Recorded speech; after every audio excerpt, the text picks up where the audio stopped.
Et si Dieu te demandait quelque chose que tu ne comprends pas? Pas logique, pas confortable, pas même rassurant. Une direction étrange, un silence frustrant, des résultats qui tardent à arriver. Et pourtant, au fond de toi, tu sens que Dieu est là. Mais comment discerner? Comment savoir si ça vient vraiment de lui ou de toi? Et surtout, comment vivre une foi profonde sans tomber dans l'excès ou l'illusion? Dans cette compilation, on va aborder des sujets rarement expliqués, parfois mal compris, mais essentiels pour une foi solide, équilibrée et authentique. Rêve, obéissance, discernement, radicalité. Et même une clé fondamentale souvent ignorée, comprendre correctement la parole. Parce qu'une foi sincère ne suffit pas, elle doit aussi être éclairée. C'est parti. Bienvenue sur le rocher.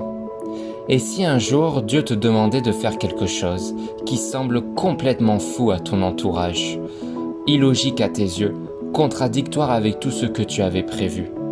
Peut-être quitter ton école, changer de voie, pardonner quelqu'un qui t'a blessé, partir sans plan précis ou parler de Jésus à une personne influente alors que tu te sens tout petit. Tu dirais sûrement, mais Seigneur, pourquoi? Ça n'a aucun sens. Mais si ce non-sens apparent était en réalité le début d'un chemin de foi, d'une percée ou d'un miracle en préparation. Dieu n'agit pas toujours comme nous l'imaginons. Mes pensées ne sont pas vos pensées, et vos voix ne sont pas mes voix, dit l'Éternel. Ésaïe chapitre 55 au verset 8 à 9. Ce verset est un rappel puissant. Dieu n'est pas limité à ta logique humaine. Il voit l'invisible, entend l'inaudible et prépare l'impossible. Ce que tu vois comme une perte de contrôle est parfois la main de Dieu qui reprend les rênes de ton histoire. Quelques exemples bibliques d'appels incompréhensibles. Noé, qui construit un arche alors qu'il ne pleut même pas, tout le monde le prend pour un fou, pourtant il sauvera l'humanité. Abraham quitte tout sans savoir où il va, pourtant il devient le père de la foi. Marie, une adolescente, reçoit l'annonce qu'elle portera le sauveur du monde, au risque de sa réputation et de sa vie. Pierre, simple pêcheur, ose marcher sur l'eau en gardant les yeux sur Jésus et expérimente l'impossible. Leur obéissance n'a pas fait l'unanimité autour d'eux, mais elle a fait bouger le ciel. Et toi, quand Dieu te pousse à l'inconfort, comment réponds-tu? Tu fuis ou tu avances? L'obéissance précède la compréhension. C'est par la foi qu'Abraham obéit lorsqu'il fut appelé à aller dans un lieu qu'il devait recevoir en héritage, et il partit sans savoir où il allait. Hébreux chapitre 11 au verset 8. La foi, ce n'est pas d'avoir toutes les réponses, c'est de faire confiance à celui qui les a. L'obéissance est souvent une étape aveugle, mais elle t'ouvre les portes de la provision, de la paix, de la croissance. Dieu ne cherche pas des personnes qui comprennent tout, il cherche des personnes prêtes à lui dire « Je ne comprends pas, mais je vais quand même ». Dieu utilise ton oui pour des choses qui te dépassent. Ce que tu considères comme un petit pas peut avoir un impact éternel. Ton oui peut libérer quelqu'un d'une addiction. Ton obéissance peut inspirer une génération. Ta décision de tout quitter pour suivre l'appel de Dieu peut déclencher un réveil autour de toi. Dieu n'attend pas que tu sois parfait, il attend que tu sois disponible. Parfois, Dieu te fait sortir de ta zone de confort pour t'emmener dans ta zone d'appel. Peut-être qu'en ce moment, tu vis une saison où Dieu te demande quelque chose que tu ne comprends pas, une rupture soudaine, un projet qui tombe à l'eau ou une direction que tu n'aurais jamais envisagée. Et si c'était justement une invitation divine à lui faire confiance d'un niveau plus profond? La foi, ce n'est pas tout comprendre, c'est tout lui confier. Dieu ne t'appelle pas à la facilité, mais à la fidélité. Et même si c'est incompréhensible, aujourd'hui, ça fera sens dans l'éternité. Si ce message t'a parlé, écris en commentaire « Seigneur, j'obéis même sans tout comprendre ». Abonne-toi pour recevoir des encouragements puissants chaque jour. Et souviens-toi, ce qui te dépasse ne dépasse pas Dieu. Dis oui, même tremblant, car le miracle est souvent caché dans l'inconfort.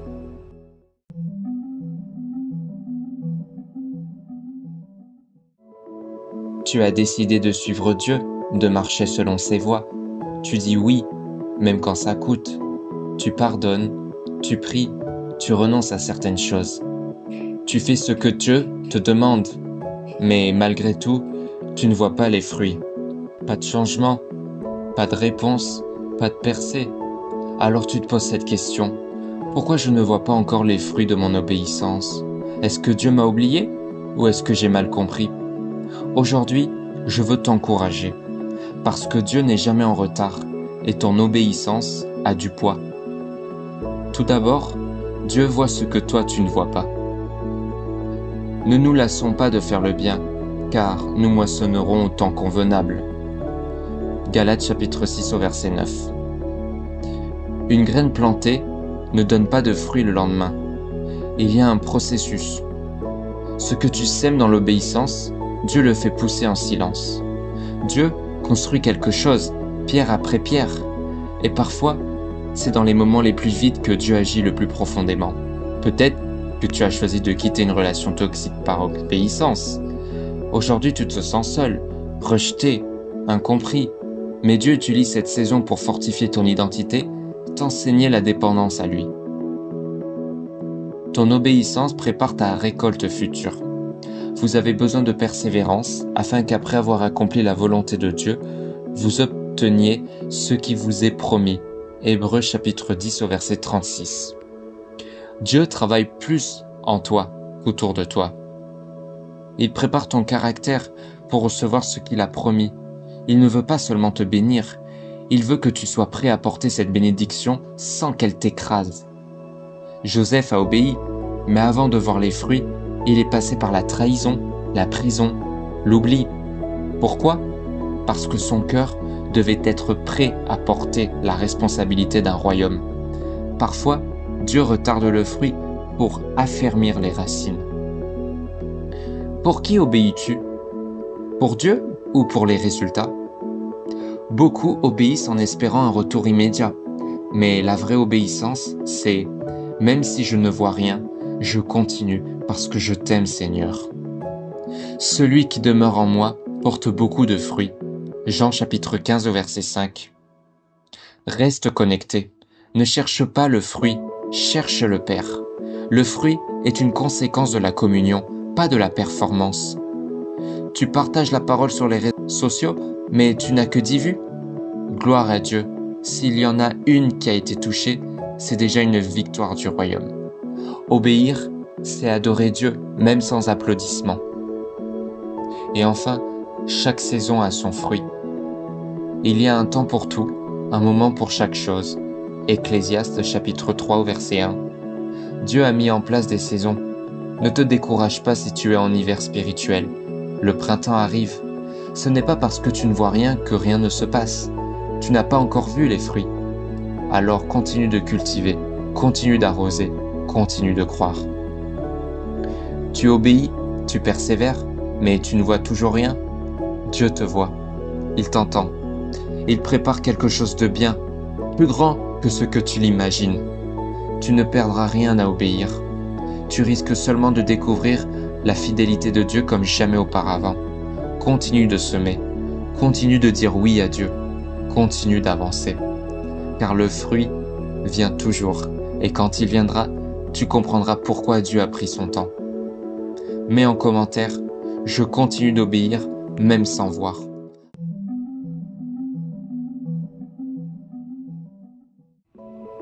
Tu te réveilles en sursaut après un rêve intense, un message, une alerte, une vision. Et là, tu te poses la question, est-ce Dieu qui m'a parlé pendant la nuit ou c'est juste mon imagination? Dans la Bible, Dieu a bel et bien parlé en rêve. Mais faut-il prendre chaque songe comme une révélation divine? Et surtout, comment faire le tri? Aujourd'hui, on va démystifier ça ensemble avec la parole et des repères concrets pour discerner. C'est parti! La Bible est claire. Dieu utilise les rêves comme moyen de communication. Dieu parle tantôt d'une manière, tantôt d'une autre. Il parle en songe, en vision nocturne, dans Job chapitre 33, versets 14 à 15. Par exemple, Dieu a parlé à Joseph, le fils de Jacob, pour lui révéler son avenir. À Joseph, le père de Jésus pour le guider, à Daniel pour dévoiler des mystères et aux mages pour les protéger d'Hérode. Les rêves divins peuvent avertir, guider, encourager ou révéler. Dieu n'a pas changé, il peut encore parler aujourd'hui de cette manière. Attention tout de même, tout ce qui est spirituel n'est pas forcément divin. Beaucoup de rêves viennent de notre inconscient, de nos émotions refoulées ou de ce qu'on a vu ou entendu dans la journée. D'autres encore peuvent venir de sources spirituelles trompeuses. Dans Jérémie chapitre 23 versets 25 à 28, Dieu met en garde contre ceux qui disent « J'ai eu un rêve » alors qu'ils n'ont pas entendu Dieu. Il dit qu'il raconte fidèlement mon message, celui qui a reçu ma parole. En résumé, un rêve peut être mental, émotionnel ou spirituel, mais seul un rêve aligné à la parole est vraiment de Dieu. Comment discerner un rêve de Dieu ? Voici 4 clés pour discerner. Premièrement, le rêve est conforme à la parole de Dieu. Dieu ne contredit jamais sa propre voix écrite. Un rêve qui pousse à pécher, à fuir Dieu ou à désobéir n'est pas de lui. Deuxièmement, il produit foi, paix, crainte saine ou repentance. Un rêve de Dieu édifie ton esprit. Il peut te troubler sur le moment, mais il conduit toujours vers la lumière, la foi et la vérité. Troisième clé, il laisse une conviction profonde.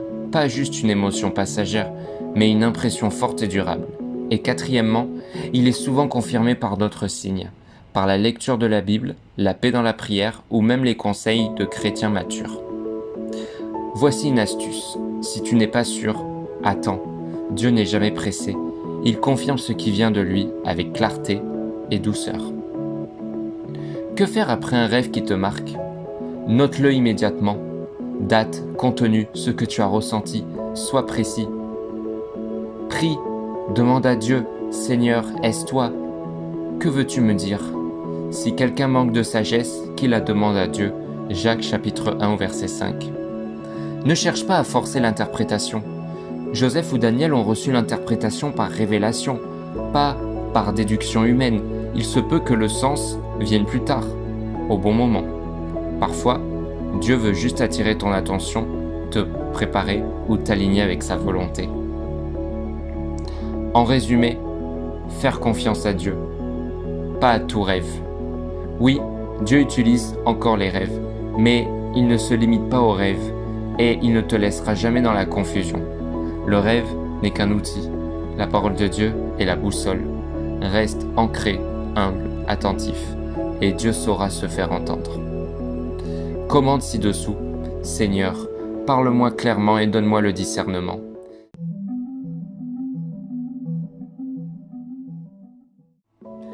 Tu veux vivre entièrement pour Dieu ? Pas à moitié, pas tiède, pas superficielle. Tu veux une foi radicale, une foi qui dérange, qui transforme, qui brille. Mais au fond de toi, tu te poses une vraie question. Et si je vais trop loin ? Et si je perds le contact avec la réalité ? Et si ma foi devient un fardeau au lieu d'un feu ? Ce que tu cherches, c'est l'équilibre entre la passion authentique et la sagesse spirituelle. Et aujourd'hui, on va voir comment vivre une foi radicale sans tomber dans l'hyperspiritualité. C'est parti. Premièrement, une foi radicale, c'est une foi qui obéit. Si quelqu'un veut venir avec moi, qu'il renonce à lui-même, qu'il se charge chaque jour de sa croix et qu'il me suive. Luc chapitre 9 au verset 23. La radicalité, ce n'est pas faire plus pour être vu, c'est renoncer à soi pour suivre Jésus. C'est obéir même quand c'est dur, même quand personne ne comprend. Une foi radicale, ce n'est pas sauter partout en criant « Alléluia » 24 heures sur 24. Non, c'est vivre en sacrifice vivant, dans le silence, dans la fidélité, dans la vérité. Pas plus de bruit, plus d'obéissance. Deuxièmement, l'hyperspiritualité, c'est quand tu commences à spiritualiser tout le temps.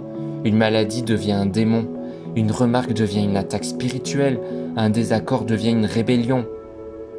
Comme le cite Colossiens chapitre 2 verset 18, « Qu'aucun homme ne vous ravisse, le prix de la course pour un faux, une humilité. » Le danger ici, c'est l'orgueil spirituel déguisé en zèle pour Dieu.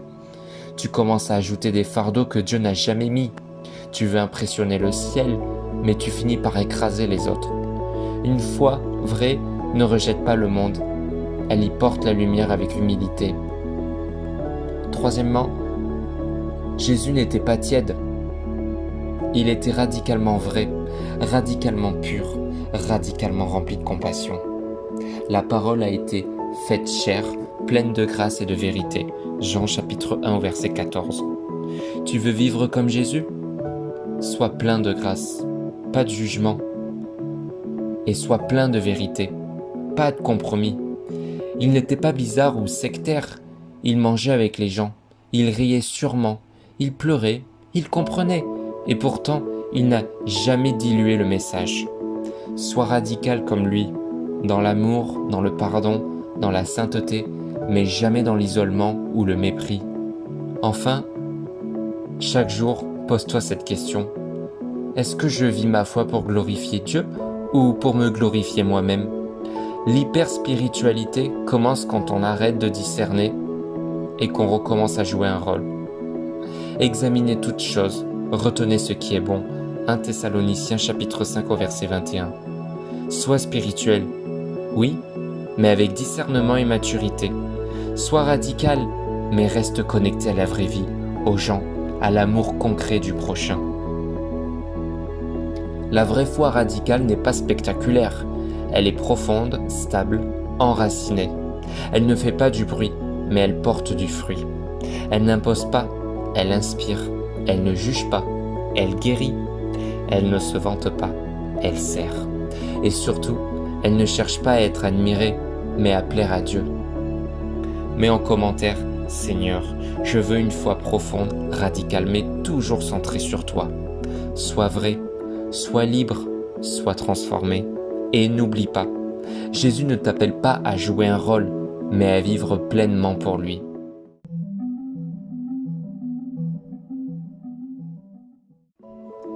Tu lis la Bible, mais est-ce que tu l'écoutes vraiment ? Ou est-ce que tu y recherches seulement ce que tu veux entendre ? Entre exégèse et eiségèse, la différence est majeure. Elle peut transformer ta foi ou la déformer complètement.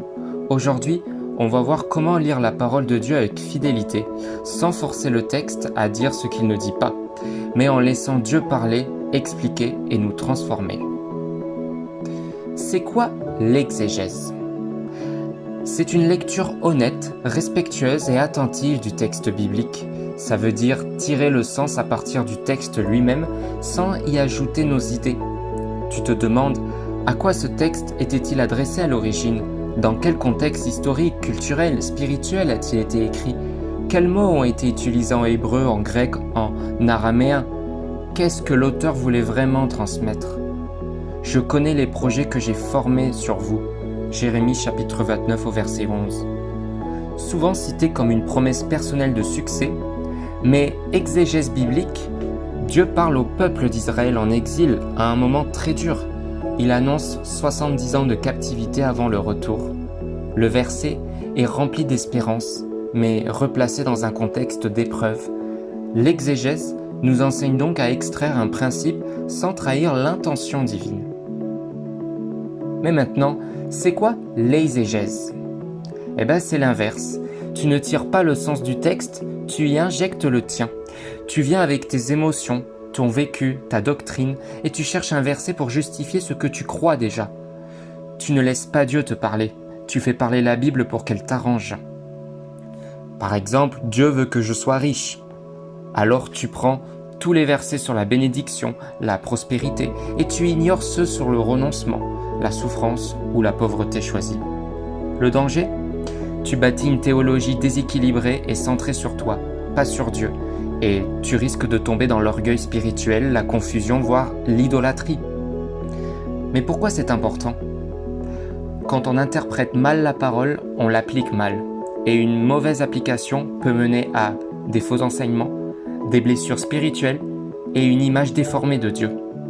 Jésus a souvent corrigé les religieux de son temps, comme les pharisiens qui connaissaient l'écriture, mais l'a détourné pour imposer leur tradition, comme le cite Matthieu chapitre 15 au verset 6 à 9.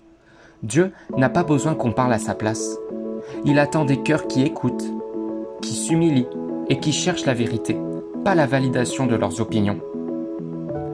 L'exégèse, c'est une posture de soumission. L'eiségèse, une posture de contrôle. Comment pratiquer l'exégèse au quotidien ? Tu n'as pas besoin d'être théologien pour pratiquer l'exégèse avec sérieux. Voici des outils simples pour lire la Bible avec sagesse. Lis le verset dans son contexte global, pas juste un verset isolé, mais le chapitre, parfois tout le livre. Pose-toi des questions. Qui parle ? À qui ? Pourquoi ? Qu'est-ce qui se passe autour ? Utilise aussi plusieurs traductions. Certaines nuances ressortent mieux selon les versions. Appuie-toi sur des commentaires bibliques fiables, des ressources historiques et linguistiques. Prie avant et après. Demande au Saint-Esprit de te guider, pas pour confirmer ton opinion, mais pour révéler la vérité. Et accepte que parfois, le texte te dérange. C'est justement là qu'il te transforme. L'exégèse, c'est honorer Dieu en le laissant parler pour lui-même. C'est l'écouter, pas l'utiliser. C'est dire « Seigneur, je ne veux pas t'imposer mes pensées, je veux recevoir les tiennes. » Tandis que l'exégèse, c'est prendre la place de Dieu. C'est ouvrir la Bible pour y chercher une confirmation et non une révélation. Alors, quand tu ouvres ta Bible, pose-toi cette question. Est-ce que je veux l'écouter ou est-ce que je veux avoir raison ? Laisse la parole te juger, te façonner, te nourrir et souviens-toi, ce n'est pas nous qui définissons la vérité, c'est la vérité qui veut nous redéfinir.